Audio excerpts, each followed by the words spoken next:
दोस्तों, इन्हीं दिनों एक अमेरिकन साइंस फिक्शन फिल्म आई जिसका नाम है द पैरेलल।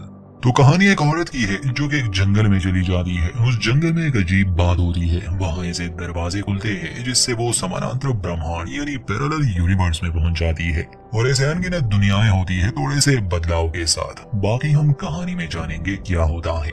अंत तक जुड़े रहिए और चैनल को सब्सक्राइब करना ना भूलें। तो फिल्म की शुरुआत होती है वेनेसा नामी औरत से। वेनेसा कहानी की मुख्य किरदार है। इस समय हम उसे अपने घर में देखते हैं। वो खिड़की के सामने खड़ी बाहर झांक रही थी और बुरी तरह ख्यालों में डूबी हुई थी। तभी एक पक्षी खिड़की से आकर टकरा जाता है और मर जाता है। इसके बाद हम वेनेसा और उसके पति को नीचे देखते हैं जहाँ ये पक्षी गिरा था। वेनेसा के पति का नाम एलेक्स है। एलेक्स वेनेसा से कहता है कि मेरी माँ कहा करती थी कि मरे हुए पक्षी का मतलब है एक जिंदगी का खत्म होना और दूसरी जिंदगी का शुरू होना। उस समय वो वेनेसा का हाथ पकड़ने की कोशिश करता है मगर वेनेसा बिना कुछ कहे वहाँ से चली जाती है। इसका मतलब कि वो बहुत नाराज है या फिर दुखी। ये लोग जंगल के करीब एक घर में रहते थे। एलेक्स एक मैथ टीचर था और इन दिनों एलेक्स का भाई एडविन भी इनके यहाँ रह रहा था। तो हुआ ये कि एक साल पहले कार एक्सीडेंट की वजह से एलेक्स और वेनेसा ने अपने बेटे को खो दिया जिसका नाम ओबी था। गाड़ी वेनेसा चला रही थी इसलिए अपने बेटे की मौत का जिम्मेदार वो खुद को ही ठहरा रही है। तब से वो काफी दुखी रहने लगी है। एलेक्स ने भी बेटा खोया मगर समय के साथ उसने अपने दर्द दुख को सहा और अब वो चाहता था कि वेनेसा भी ठीक हो जाए और जिंदगी में आगे बढ़े। मगर वेनेसा के बर्ताव में अभी तक कोई बदलाव नहीं आया था। उसने एलेक्स से ये भी कहा था कि वो उनके बेटे ओबी का नाम नहीं लेंगे। नाम से उसे वो सब याद आने लग जाता है। वेनेसा ज्यादातर समय खामोश और गुमसुम सी रहती थी। ये थी इनकी कहानी। तो हम देखते हैं कि वेनेसा एक बॉक्स लिए अपने मरे हुए बेटे के कमरे में जाती है और उसे साइड टेबल पर रख देती है। बाद में इन तीनों की कुछ बातें हुई। वेनेसा ने एलेक्स को बताया था कि वो अकेले हाइकिंग पर जाना चाहती है। एलेक्स इसके लिए तैयार था क्योंकि वो खुद भी यही चाहता था कि वो ठीक हो जाए और एलेक्स ये बात अपने भाई को भी बता देता है। तब एडविन यहाँ के जंगल को लेकर बात करता है। वो कहता है कि उन्होंने वो फैसिलिटी बंद की क्योंकि लोगों का कहना था कि यहाँ अजीब सी घटनाएं घट रही है। असल में यहाँ एक प्राइवेट कंपनी किसी तरह के प्रयोग कर रही थी और उन्होंने यहाँ जंगल में एक फैसिलिटी बनाई थी।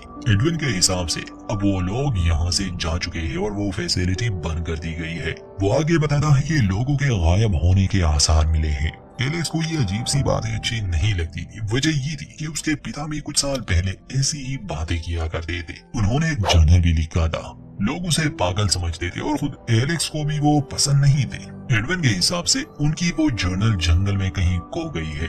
इसमें काफी जानकारी है इस जगह के बारे में। एलेक्स एडविन से कहता है कि तुम भी उन्हीं की तरह बातें कर रहे हो, तो क्या तुम भी पागल हो चुके हो? मगर कुछ एडविन को इन बातों पर विश्वास था। इसके बाद वेनेसा हाइकिंग के लिए निकल जाती है। हालांकि एलेक्स को उसकी चिंता थी मगर फिर भी वो उसे अकेले जाने देता है। जाने से पहले एडविन उसे गन और वॉकी टॉकी दे देता है और उसे सावधान रहने को भी कहता है क्योंकि इन जंगलों में भालू होते हैं। अब जाते समय उसका एलेक्स के साथ झगड़ा भी हो गया क्योंकि वेनेसा ने साफ साफ कहा था कि वो ओबी यानी उनके मरे हुए बेटे का नाम नहीं लेंगे और एडविन वो गलती से ले लेता है। फिर जंगल में जाने के बाद वेनेसा के साथ बड़ा ही अजीब सा हादसा हुआ। उस पर गोली चलती है। अपने बचाव में वो एक पेड़ के पीछे छुप गई और जहाँ से गोली चली थी वो उसी दिशा में देखने लगी। उसे तो अपनी आंखों पर विश्वास नहीं हो रहा था क्योंकि जिसने गोली चलाई थी वो वेनेसा खुद ही थी, यानी कि उसका एक अलग रूप। और अब चूंकि हाल ही में वेनेसा काफी मुश्किल हालात से गुजर रही है, उसे यही लगा कि शायद ये उसका वहम हो सकता है। मगर वो फिर भी काफी घबराई हुई थी। वहाँ घर पर एलेक्स और एडविन को उसकी फिक्र हो रही थी क्योंकि काफी समय बीत चुका था। एलेक्स उसके पीछे जाने की बात कर रहा था कि तभी वेनेसा उन्हें दिखी जो काफी डरी हुई जंगल से लौट आई। पूछने पर वो बताती है कि मैंने वहाँ एक भालू देखा। मगर एलेक्स को शक था कि जरूर वहाँ कुछ हुआ। वो उसे मालूम करने की बहुत कोशिश करता है मगर वेनेसा कुछ नहीं बताती और रोते हुए उसे जाने के लिए कहती है। एडविन और एलेक्स की बात होती है। एलेक्स काफी दुखी था। अपने भाई से कहता है कि मैं खुद भी ये दुख झेल रहा हूँ। ऐसा एक भी दिन नहीं गुजरा जब मुझे अपने बेटे की याद नहीं आई, मगर मैंने खुद को संभाल लिया है। बेटा तो खो दिया, अब अपनी पत्नी को भी खो रहा हूँ। एडविन उसे हौसला देता है कि अभी एक ही साल हुआ है, समय के साथ सब ठीक हो जाएगा। शाम को जब एलेक्स और एडविन लॉन में बैठे खाना खा रहे थे तो वेनेसा भी उनके पास आकर बैठ जाती है।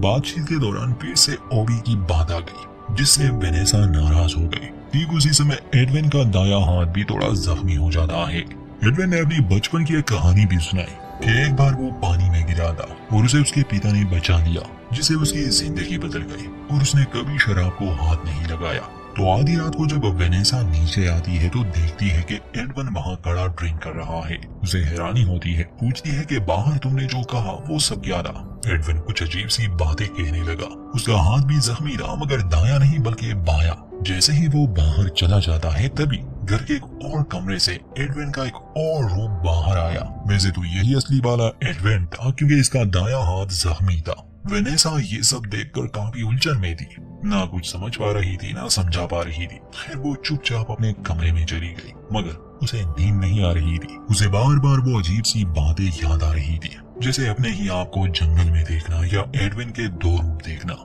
या तो वो पागल हो रही थी या सब सच में हो रहा था। फिर अगले दिन अपना शक दूर करने के लिए वो फिर से जंगल में चली गई। वो एक टूटे हुए पेड़ के बीच से गुजरती है।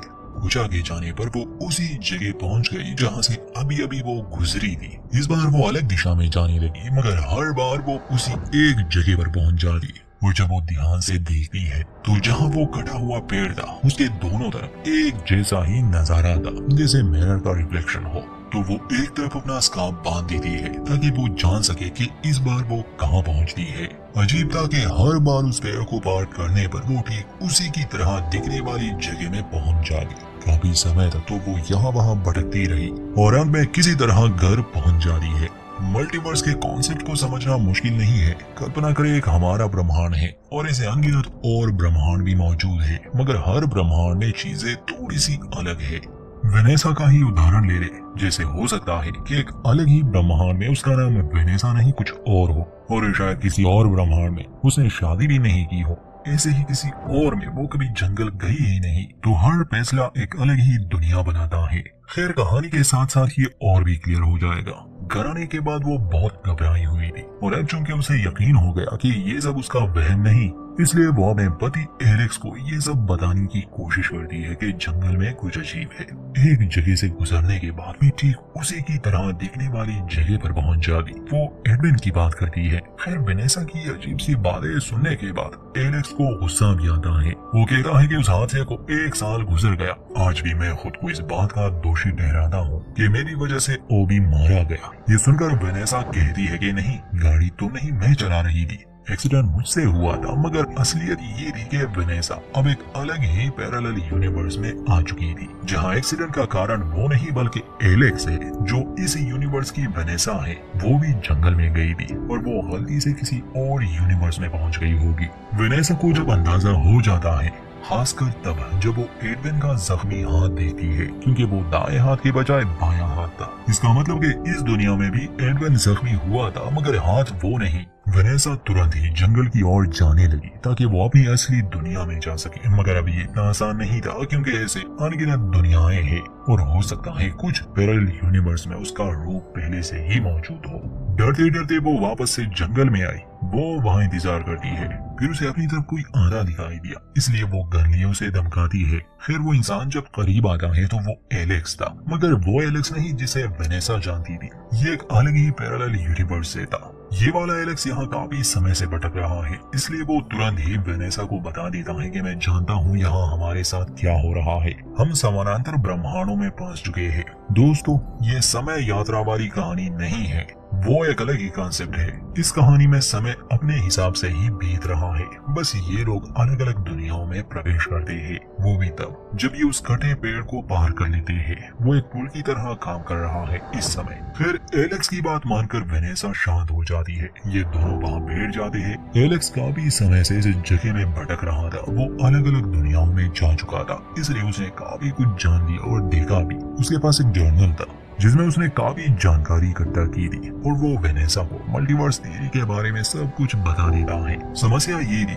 कि जब भी ये लोग उस ब्रिज को पार करते थे, यानी उस कटे हुए पेड़ को पार करते थे, तो इन्हें नहीं पता होता था कि ये किस दुनिया में पहुंच जाएंगे। हो सकता है ये एक ऐसी दुनिया में भी पहुंच जाए जहां डायनासोर अभी जिंदा हो। अपनी दुनिया ढूंढने में इन्हें पूरी जिंदगी भी लग सकती है।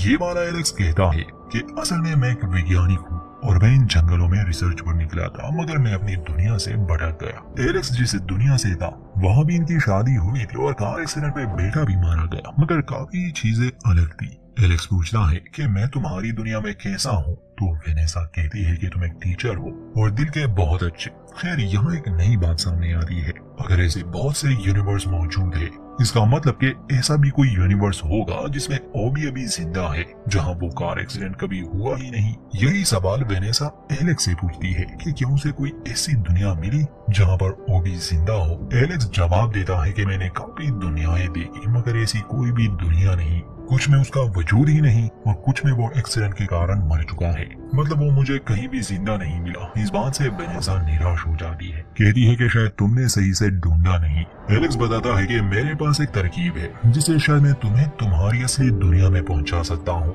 हमें फिशिंग वायर चाहिए, यहाँ पर तुम खड़ी हो जाना और दूसरी तरफ मैं चला जाऊंगा। ऐसे जब मैं वापस आऊंगा तो मैं आसानी से यहाँ पहुँच पाऊंगा और शायद मुझे तुम्हारी दुनिया भी मिल जाए। खैर वेनेसा को अपनी दुनिया में लौटना होता, इसलिए वो एलेक्स का साथ देती है। सबसे पहले इन्हें फिशिंग वायर चाहिए था, इसलिए ये ऐसे ही एक पैरेलल यूनिवर्स में चले जाते हैं जहाँ ये गैराज से सामान ले रहे थे। तब एडविन वहाँ आता है, वो काफी दुखी लग रहा था, कहता है कि तुम दोनों मेरी जिंदगी से चले क्यों नहीं जा रहे। एलेक्स और वेनेसा हैरान थे कि वो ऐसी बातें क्यों कर रहा है। तो असल में इस दुनिया में वो कार एक्सीडेंट एडविन के हाथों हुआ था और उसमें एलेक्स और वेनेसा भी मर चुके थे। अब एडविन को लग रहा था कि ये दोनों वास्तव में है ही नहीं, ये बस उसका वहम है। फिर ये दोनों ये कहकर चले जाते हैं कि जो भी हुआ उसमें एडविन का कोई दोष नहीं, मगर एडविन को अब भी यही लग रहा था कि ये सब सच नहीं।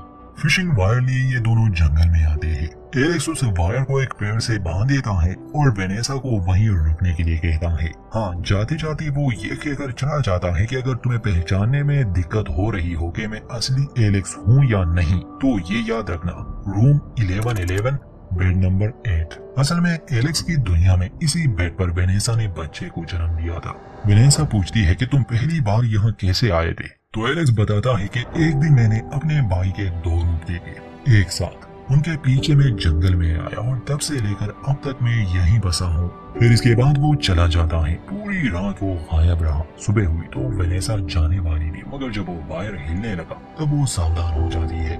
एलेक्स करीब आता है तो वेनेसा उससे पहेली पूछती है, मतलब उसी रूम का नंबर, जिसका जवाब वो सही देता है। वेनेसा पूछती है कि क्या तुम्हें मेरी दुनिया मिली। वो जवाब देता है कि नहीं, मैं अलग अलग दुनियाओं में गया, पर अब मेरे पास एक हल है। हम इसी यूनिवर्स को जिसमें हम अभी है, इसे अपना स्टार्टिंग पॉइंट बना लेंगे और यहाँ से और दुनियाओं में जाकर अपनी वाली दुनिया ढूंढने की कोशिश करेंगे। इसे हमें ढूंढने में आसानी होगी।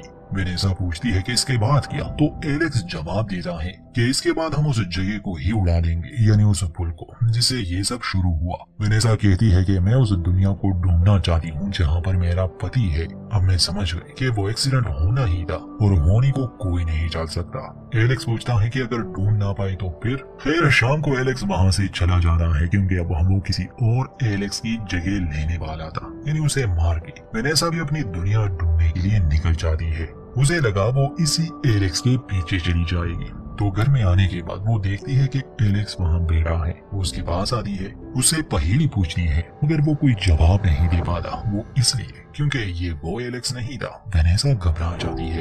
एलेक्स हैरानी से उसे देख रहा था। पूछता है कि तुम तो जंगल में गई थी, हमने तुम्हें ढूंढने की कोशिश की। तब वेनेसा एडविन के जख्मी हाथ के बारे में पूछती है तो एलेक्स जवाब देता है कि वो दायां हाथ था। ये जानकर वेनेसा को खुशी होती है कि वो अपनी असली दुनिया में लौट आई, मगर एक समस्या थी, एलेक्स को कुछ ठीक नहीं लग रहा था। वेनेसा उसे बताने की कोशिश करती है कि वो कहाँ गई थी या उसके साथ क्या हुआ था, मगर तभी एलेक्स उसे बेहोश कर देता है। होश आने पर वो गैराज में कुर्सी से बंधी हुई थी। एलेक्स घबराया हुआ था। एडविन भी वहाँ मौजूद था। एलेक्स उसे मारना चाहता था क्योंकि पहले से ही वेनेसा की लाश वहाँ मौजूद थी। एडविन उसे ये ना करने को कह रहा था। एलेक्स को लग रहा था कि शायद ये कोई बहरूपिया है, क्योंकि उसके हिसाब से वेनेसा जख्मी हालत में जंगल से आई और बाद में मर गई। और ऐसा कैसे हो सकता है कि एक ही इंसान के 2 रूप मौजूद हो। इस बात को लेकर के एलेक्स वेनेसा को ना मारे, एडविन के और उसके बीच हाथापाई शुरू हो गई, जिसमें एलेक्स मारा जाता है। एडविन वेनेसा को मारता नहीं, उसे आजाद करता है और अंत में खुद का ही किस्सा खत्म कर देता है। वेनेसा वापस से जंगल की ओर चली जाती है। असल में ये उसका असली पति था, इसका मतलब कि अब यहाँ उसके लिए कुछ नहीं। जंगल में उसे एक और एलेक्स की लाश मिलती है, जिसकी वेडिंग रिंग निकाल दी गई थी। फिर उसी फिशिंग वायर का पीछा करते हुए वो उस जगह पहुंच जाती है जहाँ उस जंगल वाले एलेक्स ने उसे सेंटर कहा था। फिर चलते चलते वेनेसा एक ऐसी भी दुनिया में पहुंच चुकी थी जहाँ वो खुद को, एलेक्स को और एडवन को काफी खुश देख रही थी। अब की बार जब उसे जंगल में एलेक्स मिलता है तो वो बताता है कि मैं अपनी दुनिया तो नहीं ढूंढ सका, मगर मैंने एक ऐसी दुनिया जरूर ढूंढी जहाँ मैं रह सकता हूँ। बस उसे वहाँ रहने वाले रूप को मारना होगा जो उसने किया। वो लाश जो वेनेसा को मिली थी ये उसी एलेक्स की थी। एलेक्स वेनेसा को भी यही सलाह देता है कि अपनी मर्जी की कोई जगह ढूंढ लो, वहाँ के वेनेसा को खत्म कर दो, यही एक रास्ता बचा है, क्योंकि 1 घंटे में मैं उस पुल को उड़ाने वाला हूँ। वेनेसा कहती है कि मैं ऐसा नहीं कर सकती, मैं कोई कातिल नहीं हूँ तुम्हारी तरह। फिर एलेक्स चला जाता है और अब वेनेसा बस ऐसे ही जंगल में भटक रही थी। एलेक्स अपनी लाश को उस पेड़ के करीब ले आया था। उसके पास एक डायनामाइट भी था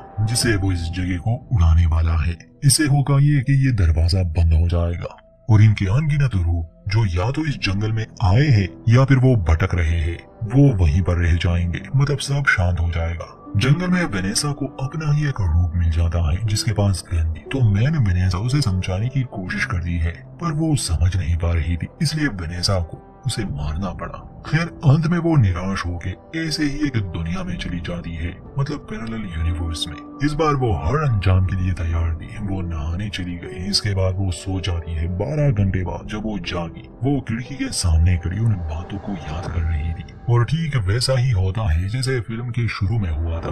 एक बर्ड खिड़की से टकरा जाती है। हम एलेक्स और वेनेसा को एक साथ देखते हैं, जहाँ एलेक्स उन्हीं बातों को दोहराता है, यानी उसकी माँ मरी हुई पक्षियों के बारे में क्या कहती थी, मगर इस बार वेनेसा उसका हाथ पकड़ लेती है। दोनों किस करते हैं। एडविन भी ठीक ही था और वेनेसा ने भी अब अपने बेटे की मौत की सच्चाई को मान लिया। अब जैसे शुरू में वेनेसा वो बॉक्स लिए ओबी के कमरे में गई थी, इस बार भी वो ऐसा ही करती है, मगर अब की बार उसे पता चलता है कि उसका बच्चा जिंदा है। इसका मतलब कि वो अनजाने में ही एक ऐसे यूनिवर्स में आ गई जहाँ कोई एक्सीडेंट हुआ ही नहीं था और उसका बेटा जिंदा है।